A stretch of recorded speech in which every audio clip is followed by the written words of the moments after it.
ويا قدامي وقال لي ما يصير تمشين بروحك لأن في شباب وايد هني، أنا خاف أنتي تمشين بروحك. ما أدري ليش يا جماعة، الحمد لله والشكر، خنقتني العبرة ويتني البتشة. أنتم مستوعبين صح؟ أنتم مستوعبين. الثانيين الموعين الثانيين ما عندهم إحساس، حتى الطالبين المشاغبين يقول أنا خش من فم منفوخ أو في أو كل ما شنو.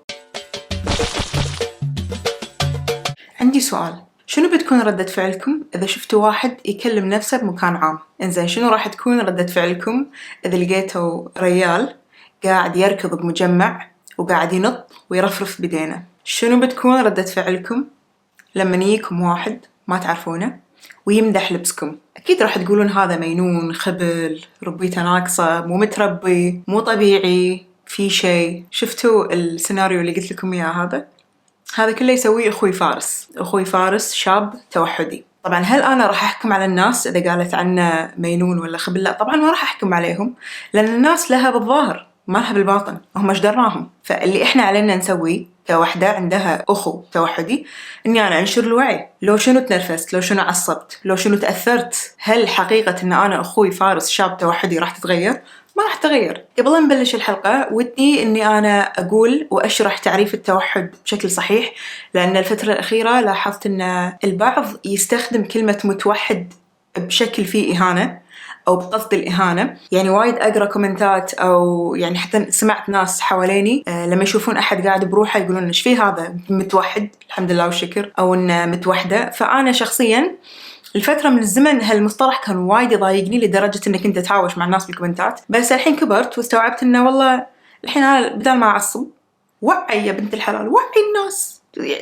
صعب مو صعب، والدليل إن أنا كان ليش حالاتني قاعد أتكلم عن هالموضوع بحلقة اليوم. فمو حلوة كلمة متوحد، عادة إحنا نقول ذوي اضطراب التوحد أو على الأقل ذوي الاحتياجات الخاصة يعني. فتعريف اضطراب التوحد الصحيح هو اختلاف في نمو المخ يؤثر على إدراك الشخص وطريقته في التواصل والتفاعل الاجتماعي، وهالاضطراب هم يضم أنماط سلوكية معينة ومكررة. ولما أقول طيف توحد، كلمة طيف تشير إلى مجموعة واسعة من الأعراض وتختلف درجات شدتها. هو مو أكيد يعني، بس في احتمال ناس تقول والله كوكي إحنا مو طاقين على الفيديو عشان نبي حصة إحياء ولا يا جماعة ترى خفايف، سوالف، ضحك، بس لازم البداية يكون فيها شرح عشان تستوعبون أنا قاعد أتكلم عن شنو. وعلى فكرة المعلومات اللي أنا قاعد أتكلم عنها مو من مخباتي، كل الرفرنسز أو البحوث أو الأشياء اللي أنا تكلمت عنها مصادرها راح تكون بالديسكريبشن بوكس. أوكي. فالتوحد يعني يندرج من توحد بسيط إلى توحد جدا شديد. فالحمد لله فارس أخوي يعتبر أنه عنده توحد بسيط، عنده مصاعبه الخاصة وعنده تحدياته وعنده يعني في أمور وايد ما يقدر يسويها كشاب عمره 29 سنة. راح أتكلم بشكل مختصر عن شغلتين أخوي فارس يعاني منهم، المشاكل الحسية والسلوكيات المتكررة. بس يا جماعة تنويه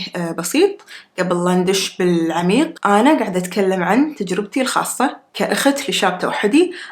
كل الكلام اللي أنا بقوله أو الأشياء اللي أنا بشرحها مو بالضرورة تمس شريحة التوحديين كلهم. أنا قاعدة أتكلم عن تجربتي وبقول قصص صارت معاي وصارت حق أخوي فروس. فأي معلومة بقولها أو أي قصة راح أتكلم عنها هي مو بالضرورة تعكس مجتمع التوحدين كله، وما أعتب على الأهل ولا أحكم على أحد، لأن وكل واحد يقصها بالطريقة اللي يبيها. من فترة قريت عن ظاهرة وايد أثارت اهتمامي الصراحة، لأن جت لي فترة بحياتي كنت أحس فيها بس أول مرة أدري إن لها تعريف. في ظاهرة اسمها الأخ الشفاف أو الأخ الزجاجي، أو بالإنجليزي إذا بنتفلسف يسمونها The Glass Sibling Phenomenon. الظاهرة هذه تتكلم عن لما يكون الطفل السليم عنده أخ في مرض مزمن أو يكون من ذوي الاحتياجات الخاصة، فالأهل أوتوماتيكلي يعطون كل الاهتمام وكل الاتنشن حق الطفل ذوي الاحتياجات الخاصة، وفي بعض المرات يهملون الطفل السليم أو ما يعطونه الانتباه اللي هو يحتاجه خصوصاً في عمر صغير. فليش سموا الظاهرة هذه الأخ الشفاف؟ لأن عادة الأهل يمكن بدون قصد يتجاهلون الطفل السليم ويعتبرونه شفاف،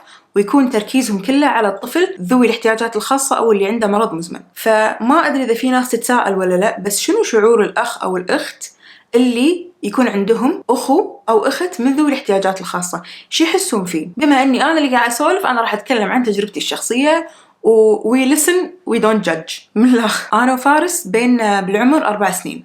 هو مواليد 97، أنا مواليد 2001. فلما فارس كان بالصف الثالث أو الرابع أنا كنت بثانية روضة، فأنا وياه كنا بنفس المدرسة وكانت مدرسة خاصة. ففروس حزتها لما كان عمره 6 سنين أو 7 سنين ما كان يقدر يتكلم، يعني جت له فترة بالعمر لما كان ياهل كان ما يقدر يتكلم، ما يقدر يعبر عن نفسه. فمنو المحامية اللي كانت يعني لو إن شاء الله شعرة تجيس فروس أخويها اللي كانت قوم الدنيا أنا. فبحكم إن أنا وياه كنا بنفس المدرسة كنت ما أفارقه، كنت لازقة فيه وحرفيا محاميته. أحد يكلمه أقول لهم لا تكلموني أنا، أحد يتحرش فيه أقوم أزفه أطقه أشتكي عليه. فبالنسبة لي فروس أخوي يعني ولي اليوم إنسان غير ملموس، ما حد يكلمه، ما حد يجيسه، ما حد يتحرش فيه، ما حد أنا موجودة. وعلى فكرة ترى أنا يعني الحمية هذه تجاه فروس أخوي موجودة فيني من زمان، بس مع الوقت كبرت ودشيت المتوسط وحزتها. مع الأسف أعترف أن شوية يمكن هالكثر قمت أغار منه،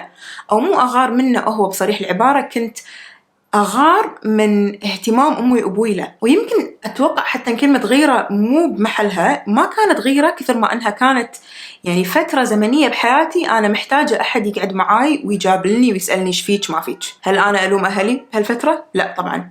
هل ألوم نفسي؟ هم لا، ما ألوم نفسي لأن أنا كنت مراهقة، وأتوقع أن كلكم تدرون أن المراهق يعني وايد نفسيته صعبة ونفسيته خايسة من الآخر. فسبحان اللي خلاني أمر بهالفترة الزمنية وأستوعبها وأفهمها وأحفظها. لما دشيت الثانوية يعني وكأن شيء لم يكن، رديت تعلقت بأخوي فارس وصرت رفيجته حتى وأخته أكثر من أول. رفيجته وأخته يعني هي الجملة المفروض أنها تكون تعور القلب، بس ما أقصد أني صرت قريبة منه حتى أكثر من قبل. لأن الواحد لما يكبر يقوم يستوعب بعض الأشياء اللي تصير بحياته ومع الوقت يفسرها بطريقة إيجابية حتى لو هي كانت متعبته. يعني إذا بعطيكم نبذة عني، أنا واقعية وراح أقول هالشيء، أنا إنسانة مو صبورة وأعصابي حارة وأتنرفز بسرعة وأعصب بسرعة وأمل بسرعة وهم مزاجية شوي، وأنا كني طيحت من حظ نفسي شوية.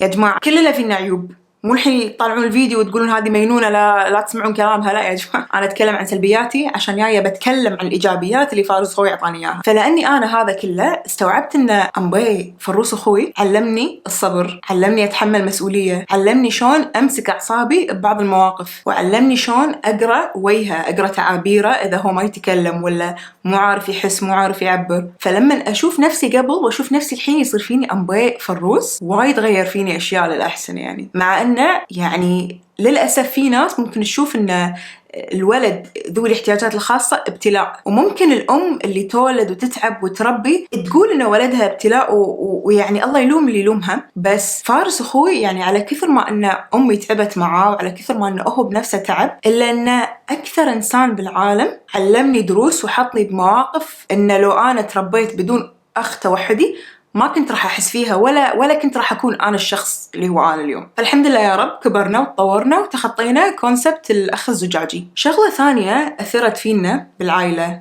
كون إن إحنا عندنا ولد توحدي، إن كلنا كعائلته أو كأسرته قمنا نتكيف ونتعود على طباعه وسلوكياته شوي شوي. تذكرون توا لما قلت لكم إني بشرح المشاكل الحسية والسلوكيات المتكررة؟ فروس أخوي عنده مشاكل حسية أو بالإنجليزي يسمونها sensory issues، بما معناه إن حاسة التذوق عنده جدا قوية، حاسة الشم عنده جدا قوية، حاسة السمع، حتى اللمس عنده إنسان حساس بشكل مو طبيعي. فلأنه هو عنده التحديات هذه، إحنا كأسرته تعودنا وتأقلمنا على طريقة عيش معينة معاه. طريقة عيش ودياي، لا يعني أقصد إن تعودنا نعيش معاه الطريقة إن صار عندنا روتين معين نمشي عليه علشان حياتنا مع فروس تصير أسهل. واحدة من المشاكل الحسية إن فارس أخوي ما يأكل أي شيء، يعتبر بيكي إيتر أو شخص أكله جدا محدود، ما يأكل لحم، ما يأكل سي فود أو ما يأكل سمك، يأكل دياي بس لازم يكون مطبوخ بطريقة معينة. إذا كان الدياي لين ما يأكله.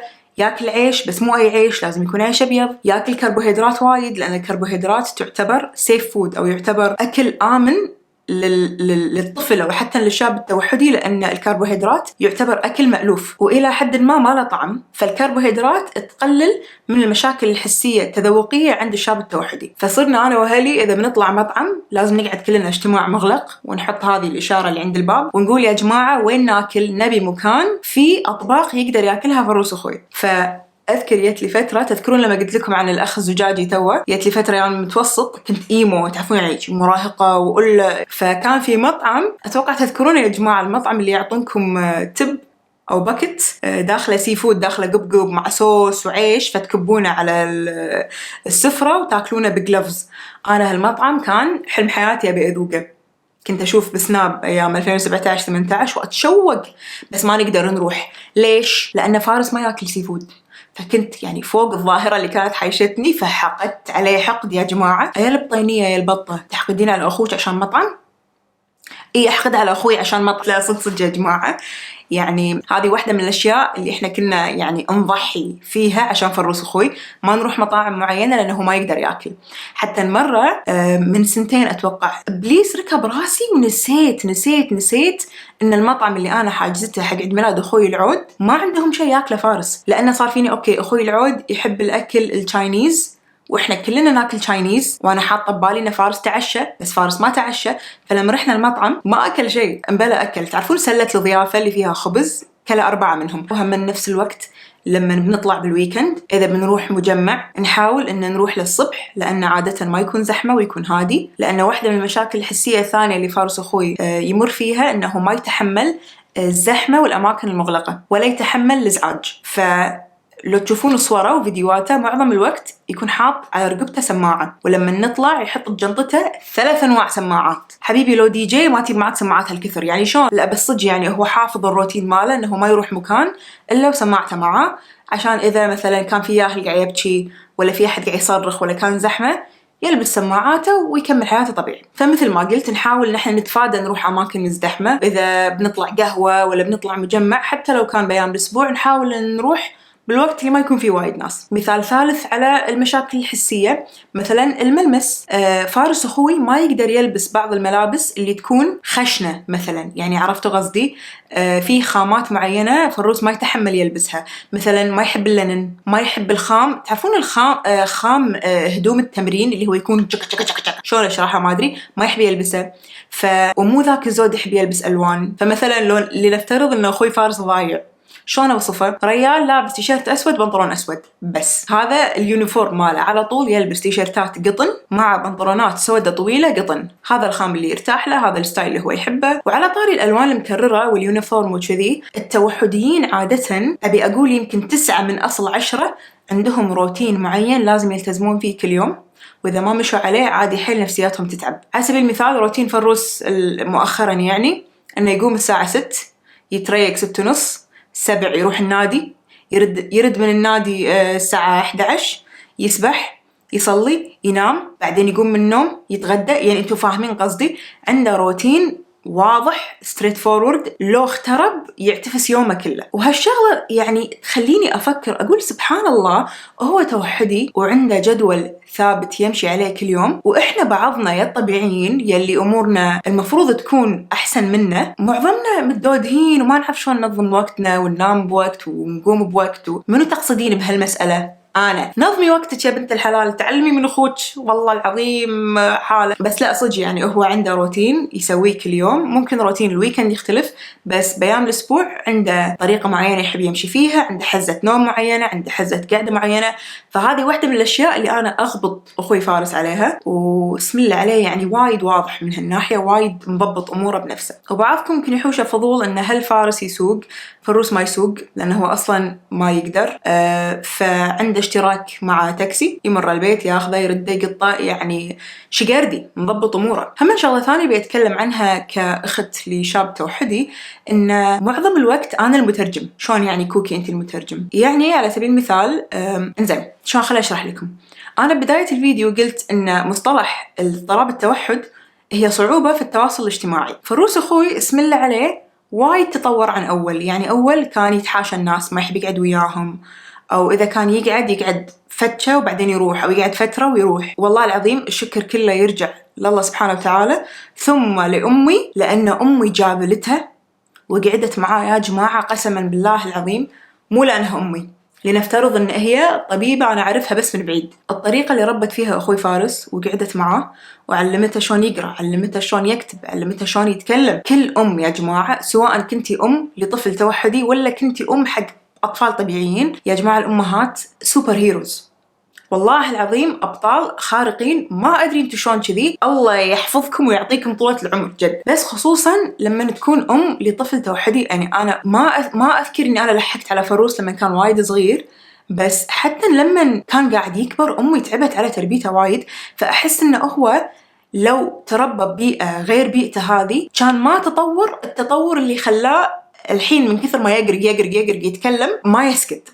فسبحان اللي خلاه من شخص ما يقدر يتكلم ولا يقدر ينطق ولا يعرف يفتح حلجة إلى شخص يسولف مع الكل. فنرجع على كوكي، شلون أنت المترجم؟ مرات فروس أخوي يكون اندفاعي، فلنفترض أن احنا نكون قاعدين نتمشى بمكان عام ويلقى ريال قاعد يتمشى مثلا ويا عائلته عادي، لابس تيشيرت على فرقة فروس يحبها، عادي حيل إن فروس يهدني ويروح حق الريال ويقول له الله لو سمحت تيشيرتك وايد حلو. في ناس يعني تستغرب من هالحركة، أو ممكن تستغرب من هالتعليق حتى لو فارس أخوي كان طبيعي. في ناس ما تحب إنه مثلاً إيهم أحد يكلمهم وأهله معاه ولا عياله معاه. فكذا مرة تكرر معاه الموقف، فمثلاً أكون أنا معاه ولا تكون أمي معاه ولا إحنا كلنا معاه، فنضطر نركض ونروح حق الشخص اللي فارس قاعد يكلمه ونبرر، نترجم، نقول لنا آسفين حكم علينا ترى توحدي الولد، ولا إنه مثلاً آسفين ترى ما يقصد، أو إنه هو يعني نشرح لهم الموضوع. سبحان الله في بعضهم على طول من أول ثانية يتقبلون. في ناس هم مع الأسف يعني للحين عطونا الانطباع مثلاً يعني بردة الفعل إنه والله اللي سواه الولد غريب، حتى عقب ما نبرر ونشرح لهم في ناس ما تتقبل، which is عادي ما حد مجبور يتقبل. فأكثر من مرة يصير موقف إن أكون أنا معاه ونصادف مثلاً واحدة من رفيجاتي ولا نصادف أحد من الأهل ويقوم فروس يتكلم بسرعة ويندفع، وممكن مرات يعلق أو يقول كلام يعني ما بقول مو حلو، يكون كلام مو بمحله مثلا أو مو وقته. فمثل ما قلت في ناس تستغرب، بس في ناس من أول ما نشرح لهم يكونون حيل متقبلين الموضوع، وحتى يضحكون معاه ويردون عليه ويعطونه على جوه. فهالنوعية من الناس اللي تستوعب وتعطي على جو كذي أنا أحسهم ناس جدا مهمين، لأن يعتبرون من الشريحة اللي إحنا قاعدين نوعيهم بشكل غير مباشر. وفي بعد هم من المشاكل الحسية، بس الحمد لله اللي فروس تطور عليها وايد، كونسبت إنه ما يقدر يحافظ على التواصل البصري. يعني لما يكلمه أحد يطالع عيونكم ثانية بعدين يتنح، يطالع السقف، يطالع الطوفة، ومعظم الوقت ما يكون مركز معاكم ولا يستوعب إيش قاعدين تقولون. فلازم كل شوي تنبهونه ويعني تقولون لنا ها أنت معاي ولا لا، وتشرحون له بالعدال. والسر بالتواصل أو التعامل مع أي شخص ذوي اضطراب التوحد أن تكلمونه بالعدال، لأن الصوت العالي إلى الأب يعني إذا إحنا سبحان الله إحنا الناس الطبيعية العادية نسمع صوت عالي ولا أحد يصرخ علينا ويطول لسانه علينا نتأزم، فما بالكم شخص من ذوي اضطراب التوحد. يعني أذكر مرة فروس طلب تاكسي، حزتها أنا كانت سيارتي بالجراج فطلب تاكسي، فقعدنا أنا وياه ورا، وأذكر إن كنا رايحين الديرة، فالشوارع كلها كانت زحمة كانت حزة قايلة أصلاً يعني، فزحمة والناس هرنات ولا. ففروس حاط سماعاته ومستمتع بالحياة وما يبي يسمع شيء، وأنا قاعدة يمه. ولا هو طبعاً السايق كان هندي، ما أدري شنو صار، طق إشارة يبي يلف كان يدعم السيارة اللي قدامه. طبعاً السايق ينو قعد ونزل من السيارة وسوى لوية وشوشرة وتهاوش مع السايق الثاني اللي برا، وطبعاً نزل من السيارة. ففروس لأي درجة تأزم الموقف إنه هو فسخ سماعة، نزل بطل باب السيارة ونزل حق السايق الثاني، مو اللي قاعد يسوق فيه، إنه السايق الثاني اللي اندعم، وصرخ عليه. قام فروس أخوي زفه قال له أنت ليش تصرخ عليه؟ ليش تسوي كذي؟ أنت مو حرام عليك؟ فعلى صوته، ويعني أنا بصراحة اخترعت، فاضطريت إني أنزل أقول له فارس تش داخل تش لا يعني حبيبي ما يصير. فقام الهندي الثاني يزف أخوي فروس قاعد يتهاوش معه، فإنه اسم الله عليه ما يرضى على الغلط ولا يتحمل الصوت العالي. ثاني شغلة كنت بتكلم عنها هما قلتها ببداية الفيديو، شنو هي السلوكيات المتكررة. الشخص التوحدي بشكل عام عنده شغلة يسمونها coping mechanism، أو هي طريقة يخفف فيها من القلق أو التوتر. فبعض الأشياء اللي هو ممكن يسويها إنه يرفرف بإيدينا، يعني الحركة المتكررة تعطيه إحساس بالأمان بالراحة. ففروس أخوي لما يحس إنه هو متوتر أو متضايق يحب يروح يلعب بالنطاطيات، فيقعد ينط. فالنطة لأنها activity متكرر، وهالشيء يخفف عنه التوتر وايد. وهم من واحدة من الأشياء الثانية اللي تخفف عليه التوتر لما يكون قاعد على كرسي تلاحظون إنه هو يهتز، يعني يهتز بالكرسي، يسوي كذي على طول، لأن الحركة الدائمة أو اللي فيها تكرار عادة تخفف من التوتر عنده. والسلوكيات المتكررة عادة ترى تختلف من شخص لشخص، في ناس ترفرف، في ناس تنط، في ناس تركض، في ناس تهتز بالكرسي، في ناس يكون عندها تعلق أو اهتمام مو طبيعي في بعض الجمادات. يعني هو جت له فترة لما كان صغير كان يجمع عوادة شرب، كان يجمعهم ويسوي فيهم كذي، يهزهم ويقعد يطالعهم. طبعا الحمد لله هو كبر وتطور من الشغلة هذه، بس إنه لليوم تلقون أطفال ذوي اضطراب التوحد يسوون نفس الحركة. آخر شغلة أبي أتكلم عنها قبل لا نختم الفيديو، كوكي شنو مستقبل الشاب التوحدي؟ شنو مستقبله؟ سواء كان عنده توحد بسيط ولا معتدل ولا شديد، شنو يعني مستقبله؟ شنو يقدر يسوي؟ شوفوا، أنا أخوي فارس ما يقدر يتزوج، لأن إحنا كلنا كأهله قاصين الحق من نفسنا وندري إنه ما يقدر يعطي ولا يقدر إنه هو يتصرف كزوج. فهذا كونسبت إحنا خالصين منه وعارفين له ومتقبلينه، مع إنه هي شغلة حيل تعور بس إحنا تقبلناها وخلاص. بس كوكي هو شكله طبيعي، أوكي هو شكله طبيعي، بس ما يقدر يسوق سيارة، ما عنده وظيفة. أوكي الذكاء العاطفي عنده عالي، بس شلون إذا مثلاً شلون يحسب فلوس؟ ما يعرف يعد فلوس، ما يعرف يتصرف بالفلوس. يعني إحنا مرة كنا رايحين الجمعية عقب زوارة العيد وشرينا ماكل حق البيت، فالعامل اللي قاعد يشيس الأغراض ودى الأغراض سيارتي ويعني شالهم عنا وكل شيء. فأنا جاية بعطيه دينار ولا فروس يطلع عيدية 20 دينار من بوكه بيعطيها العامل. فأنا قلت له لحظة إنه واو شنو، مع إنه ترى مو عشان شيء، بس بالعيد أكثر فترة يعطون فيها العمال عيادي، فأنت ليش تعطي العامل 20 دينار؟ فأنا حتى يعني من الفشلة طلعت مو دينار، طلعت له دينارين وعطيت العامل، قلت له بس مشكور بابا روح. فقعدت معه وكلمته وقلت له إن فروس ترى ما يصير حبيبي، أنت لازم يكون عندك وعي من هالناحية وكذي. ومع هذا ما استوعب، يعني ما فهم قصدي. فشخص يمر بهالتحديات وبهالصعوبات ما يقدر يتزوج ولا يقدر يكون عائلة ولا شيء. إحنا عائلته وإحنا راح نتم بظهره على طول. بس يعني هذه شغلة حيل حساسة، وما أخفيكم إن أنا قعدت مع أمي وأبوي قبل وحتى للحين وتناقشنا على موضوع إن بسم الله عليهم الرحمن الرحيم بعد عينهم فارس منو راح يهتم فيه؟ يعني إذا هم راحوا فارس مسؤوليته تنتقل حق منو؟ وين بيعيش؟ وين بيقعد؟ فأنا من زمان حتى قبل لا أدخل الجامعة وكل يوم أذكر أمي وأبوي وأقول لهم إن فارس مسؤوليتي أنا، ولأني أنا أدري إن فارس مسؤوليتي أنا، راح يكون تحت رعايتي أنا راح يدير بالي عليه.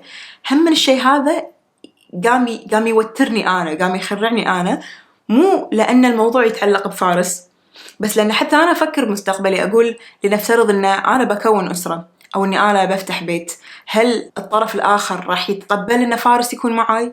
هل الطرف الآخر راح يتقبل إنه والله أنتي أخوك فيه إعاقة ومحتاج اهتمام على طول؟ هذه الشغلة اللي أنا أفكر فيها بين وقت ووقت، وبصراحة ما أحاول إني أنا أفكر فيها وأتعمق فيها وايد الحين لأن توني صغيرة. طبعاً بنظر البعض أنا المفروض إن الحين عندي 400 ياهل، بس ما يخالف، بس لا يعني كل شيء بوقته حلو الصراحة، واللي الله كاتبه راح يصير. بس من ناحية المستقبل كان في تخوف إن من ناحية فارس منو راح يقعد معاه، منو راح يجاب له. أنا يعني اختصرت لهم الموضوع، قلت لهم فروس مسؤوليتي أمانتي، وما قاعد أقول هالكلام عشان أي أحد يصفق لي ولا يقول إنه والله ونعمل. حبايبي هذا الشيء بديهي، من البديهيات إن أنا لما يكون عندي أخو حتى لو أصغر مني حتى لو أكبر مني بزليون سنة، أنا أخوي محتاج رعاية على طول أنا راح أراعيه، أنا راح أدير بالي عليه. وأنا توا قلت إن فارس على صعوباته الذكاء العاطفي عنده عالي لدرجة هو يدري إنه هو توحدي، بس بنفس الوقت هو يدري إنه هو ريال. مثل ما قلت على تحدياته يدري إنه هو عنده مسؤولية إلى حد ما. فأذكر مرة كان عندي مشوار بشويخ، ومنطقة الشويخ يا جماعة عادة تكون حيل زحمة وخصوصاً بالليل، فأنا مشواري هذا يعني ما صار إلا إن أنا بخلصه بالليل. فقلت له إيش رايك تي معاي وياه؟ فصفت سيارتي ونزلنا، ولا المكان كله شباب. فأنا قاعدة أمشي سيدي، يعني أنا رايحة قدامي المحل اللي أنا أبي أروح له. فأنا ماشية فالروس مسك إيدي ويا قدامي وقال لي ما يصير تمشين بروحك لأن في شباب وايد هني، أنا خافتي تمشين بروحك. ما أدري ليش يا جماعة، الحمد لله والشكر خنقتني العبرة ويتني البتشة. أنتم مستوعبين صح؟ أنتم مستوعبين إن أنت يعني أنت توحدي، أنت عندك مشاكل في التواصل الاجتماعي، شلون يعني حبيبي شلون عندك الإحساس؟ يعني يا جماعة كانت زحمة، يعني أنا ألف يميني ألقى بحارس. فأنتم متخيلين إن أنا فروس أخوي ما يحب الحضن، ما يحب اللمس، ما يحب أحد يجيسه، وحتى لما أحضنه أو ألمه تكون نص لمة، يعني ما يحضني ما يلمني عدل. تخيل إنه هو مسك إيدي ويا قدامي وسحبني من إيدي وهو وصلني للباب. فهل مواقف الصغيرة لما تصير ممكن تكون إنه والله هي بديهية عند أي أحد تاني طبيعي، بس لما فروس سواها أنا وايد استانست، وايد وايد وايد وايد فوق ما تتصورون. يعني صار فيني إنه يعني اسم الله عليه، هذا بالمستقبل مو أنا أدير بالي عليه، هو راح يدير بالي عليه. سبحان الله الفترة الأخيرة كذا واحدة من رفيجاتي بفترات زمنية متقاربة سألتني نفس السؤال لما أتكلم عن فروس أخوي أو أجيب سيرته. أخوانا أجيب سيرته على طول، ما عندي مشروع غيره. كله يسألوني يقولون لي كوكي أخوك فارس يدري إنه هو توحدي ولا لا؟ هل هو مستوعب فكرة إنه هو غير؟ ولما أقول غير صدقوني ما أقصدها بطريقة سلبية، بس هل هو يدري إنه هو عنده تحدياته الخاصة؟ فأنا حين جابني السؤال وصار فيني ليش ما أسأل أخوي. فروس أخوي يعتبر توحدي هاي فانكشنينج أو اللي يسمونه أداء عالي، يعني يقدر يسولف معاي، يفهم إلى حد ما ويستوعب بعض الأشياء، بس عنده للحين تحديات وصعوبات. فقررت إني أنا أسأله السؤال ودي أسمعه، ودي أعرف ردة فعله. طبعا هو الحين بالمعهد، وأمي الله يسلمكم مسجلته بمعهد تقوية لغة عربية، لأن فروس يمكن لغته الأولى هي الإنجليزية، يعني هو يسولف إنجليزي على طول. ولو تذكرون فيديوهاتنا القديمة كلنا نسولف معاه ونتكلم معاه بالإنجليزي، بس هالشي مو وايد صحي على المدى البعيد، لأنه لازم يتعلم يسولف عربي. عادي لا يتعلم يسولف كويتي، المهم يتعلم يسولف عربي صحيح. لأن مرات حبيبي هو يعني يفصل يقط خيط وخيط، يقول لي كوكي إيش عندك؟ أقول لا موش عندك إيش عندك، فأحاول إني أنا أصلح له كذي. فهو متأزم من كونسبت تقوية العربي لأنه شيء جديد بالنسبة له وشيء يعني لازم يتعلمه ومو متعود عليه. فراح أسأله السؤال وراح أتحداه إنه يتكلم كله بالعربي. خلينا نشوف. طبعاً وفي تحدي تقدر طالعني عادي، أوكي؟ في تحدي إن إحنا بهالبارت من الفيديو راح نسولف بس عربي. أوكي. تقدر؟ والله ليش لا؟ تحاول؟ أحاول. زين. حيلا راح يكون ترى عادي، أوكي؟ زين. يا إلهي. زين. طالعني. شو اسمك؟ أنا اسمي فارس. كم عمرك؟ 29 سنة. أي العمر كله يا رب. العمر كله يا رب. تقول وياك. أيوة. زين. أنت الحين لما تتملل أو لما تكون فاضي شنو تحب تسوي؟ أحب أطلع مكان بالصبح بروحي، وفي الليل أطلع مع ربعي بعد. أحب أستمتع بالشوبينج في العاصمة، وأنا أحب أشيك البيت. شنو يعني تشيك البيت؟ تشيك البيت يعني أرد أسوي ترتيب حاجة، أشيك الطاوة والأكل وأسوي رياضة بعد. أنت رياضي صح؟ تستمتع تسوي رياضة؟ اي والله مو وايد بروفيشنالي، بس مو وايد يعني بروفيشنالي، بس عادي. زين. شنو رياضتك المفضلة؟ كرة الريش. وبعد بس تحب الركض صح؟ أحب أركض والمشي بسرعة. زين ليش تحب تركض؟ لأن أسمع موسيقى. وليش تسمع موسيقى؟ أسمع أنا أسمع موسيقى بين روك وميتال. لا أنا أعرف أنت شنو تسمع، أنت ليش تسمع موسيقى؟ عشان عندي طاقة. ومن شنو تجيلك الطاقة؟ شيء طاقة سريعا طبعا سريعا ومشي. إنزين. الحين أنا بسألك السؤال الذهبي. أوكي. هذا السؤال اللي ما حد عنده له إجابة. ما حد عنده إجابة. أنت تدري إن أنت توحدي صح؟ بالضبط. شلون تدري إن أنت توحدي؟ قلت أنا صغير أنا ما أعرف شو كلمة توحد، أنا ما أدري إيش فيني إلا الحين فهمت الشغلة. شلون فهمت؟ شنو فهمت؟ تقدر تشرح لي التوحد مو حق التخلف، لا هو وايد كذي، هو مو ضعيف كذي. الوضع طول عمره التوحد هذا حق السبيكترم. شنو يعني سبيكترم؟ سبيكترم بين النيرو دايفرجنس. زين بس أنت كفارس شلون يعني تقدر تشرح لي مشاعرك كريال توحدي؟ تقدر تشرح لي مشاعرك؟ شو قاعد سؤالك؟ في مدى الحين أنا كنت صرت 29 سنة. العمر كله. العمر كله وياك. حبيبي. وأنا أحب يعني أستمتع حق الهابي. مثلا كتابة رسالة مثل الكتابة الضائعة أو أسمع موسيقى. بس الشيء ما أحبه إزعاج والزحمة والازدحام ولا شنو. هذا ما حبيت كلش. ما حبيت كلش ها؟ لا. لأنه يخليك متوتر صح؟ بالضبط. إنزين تتذكر أيام المدرسة؟ أتذكر طبعا. إيش رأيك بالمدرسة؟ كنت تحبها ولا تكرهها؟ يعني نص ونص بين 50-50. إيش رأيك؟ بين الحبة وبين أكرهها. ليش كنت تكرهها وتحبها؟ أنا حبيت المعلمين وايد محترمين وايد. بس الثانيين المعلمين الثانيين ما عندهم إحساس. حتى الطالبين المشاغبين يحب يمد عليه أو تعيب اسمي. يعيبون عليه؟ إيه. شنو كانوا يقولون؟ يقول أنا خشم فم منفوخ أو كل ما شنو.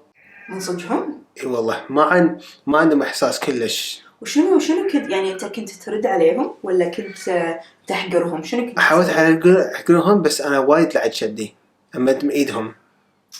حبيبي أنت. زين إذا أنت عندك كلمة تبي توجهها حق كل شخص عنده اضطراب التوحد شنو تبي تقول لهم؟ شد حيلك لا تخلي الناس تعيب عليك. وبعد ولا تصير يعني شجاع. إنزين وشنو ترد على الشخص؟ شنو تقول حق الشخص اللي يقول إن التوحدي مينون؟ شنو ترد عليه؟ الله يسامحك. يا حبيبي تفضل. هذا كلمة الله يسامحك. والله العظيم. إيه. والله العظيم. إيه. أنت أحسن واحد بالعالم. إيه. الله يسامحك وأمشي. والله أحسن واحد بالعالم. أمشي ولا تكلم ولا كلمة. أنت راح تدش الجنة على طول. إي والله. راح تدش الجنة على طول. إي والله. إنزين أدري إن أنا أذيتك أدري خذيت منك وقت وايد. حبيبتي والله أنت ما ضيعت ولا وقت. بس أبي أقول لك شغلة. حاضرين. ترى العربي مالك وايد صار أحسن من أول. ما شاء الله عليك لغتك العربية تطورت وايد. سبسكرايب ولايك حق أختي الصغيرة. وبعطي الشاطئ بعد من سكية هو كوكي مهدي وات إيز. يا حبيبي يعطيك العافية. يلا سلام وتصبح خير. أيوة يلا أنا بالله. وبنهاية الحلقة ودي بس إني أنا أقول شغلة الحين تعطينا الشعر المتنبي. حاولوا كثر ما تقدرون أو إحنا خلينا نحاول كمجتمع إن نتقبل الناس المختلفة أكثر وما نحكم بسرعة وخلينا نتعود نسأل أسئلة.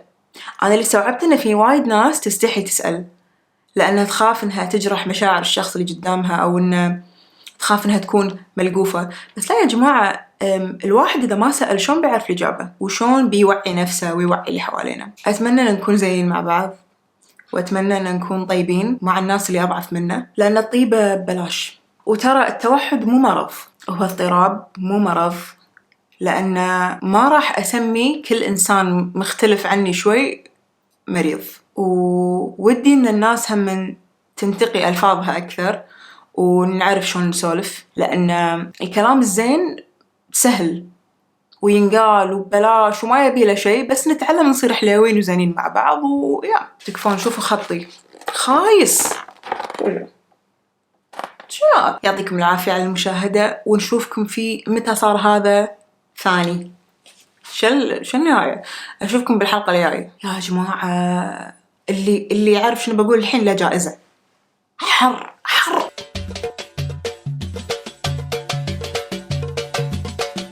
شو اسمها؟ شوي.